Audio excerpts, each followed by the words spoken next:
قال إني عبد الله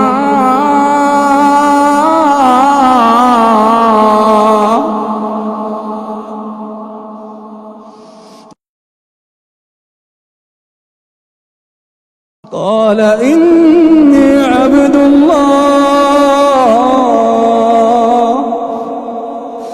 قال إني عبد الله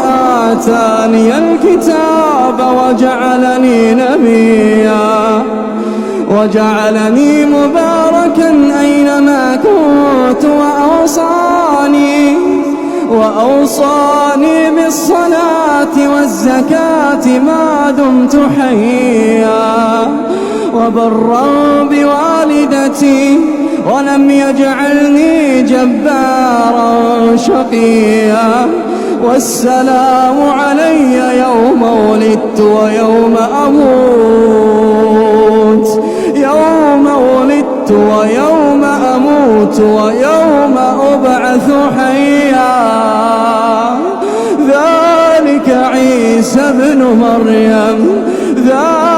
عيسى ابن مريم قول الحق الذي فيه يمترون ما كان لله أن يتخذ من ولد سبحانه